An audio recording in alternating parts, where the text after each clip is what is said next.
Hi everyone, this is Catherine. Today we will create this heat map table in Microsoft Excel. A heat map can be a compelling way to visualize data.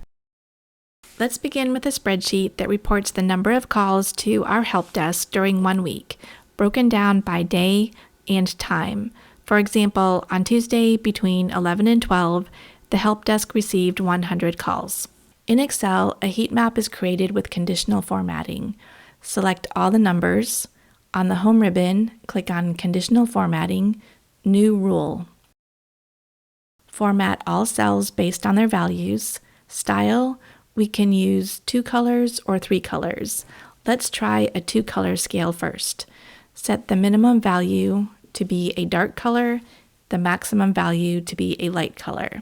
This is a sequential color scale from dark to light. To change the colors, click on any one of the numbers, go back to Conditional Formatting, Manage Rules. Select the rule we just created, click Edit.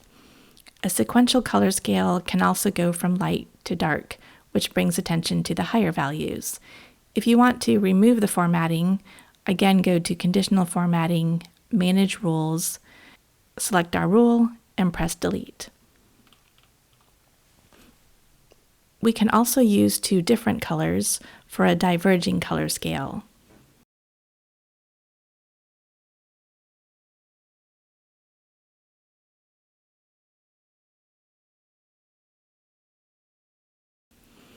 Now let's look at a 3-color scale, which provides a lot more design options because we can define a midpoint. If I make the midpoint color white, I think this chart is a lot easier to read. And now we can decide where to place the midpoint. The default is the 50 percentile, which is the median. Half the values are above the median and given a shade of red, half are below in a shade of green. The 20 percentile will have a lot more values in red, 80 percentile, there is a lot more green. So depending on your data and what story you are trying to tell, you can choose your midpoint accordingly. You can even use a formula, such as the average. Type the equal sign, average, open parenthesis. With the mouse, select all the values, release the mouse, and type the closed parenthesis. Let's see, what is our average number of calls? 118. Here it is with the white color we assigned to the midpoint. Because we used a diverging color scale, we can easily see which values are below or above the average. Since our help desk typically receives about 53 calls each hour, I'm going to manually set the midpoint to a specific number and type in 53. Use this green grayish color for the minimum and a bright blue for the maximum. As you can see, the call center received an unusually high number of calls this week. In Excel, a heat map does not come with a legend or scale, but we can make one manually and it's very easy to do. I will add 4 rows here to give us room to work with. Select these 5 cells, give them a gray border.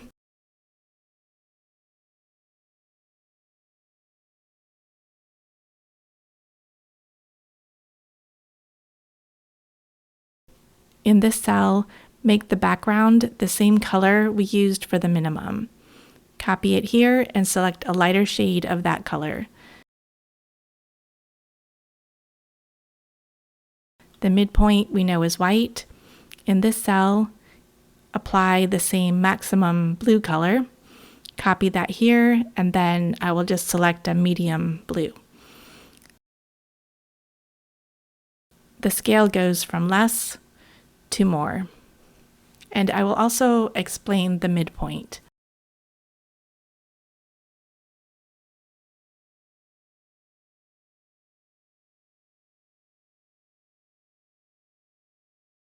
Some of the colors on this heat map are very dark, which makes it difficult to read the numbers. I will make all the numbers bold and change the font color to automatically turn white for values over 160. And I will do this with a new conditional formatting rule. Select all the values, go back to Conditional Formatting, create a new rule. This time, format only cells that contain the cell value greater than or equal to 160. Click on the Format button, and on the Font tab, set the color to white.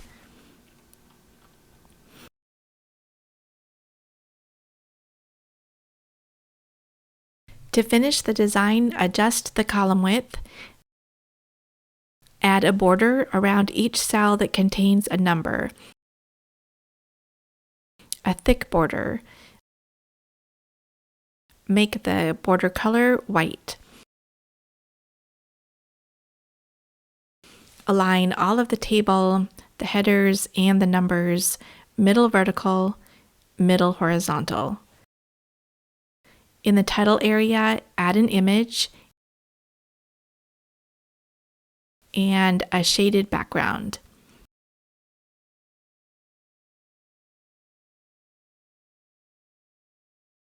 With a border around the entire data visualization, our heat map table is complete.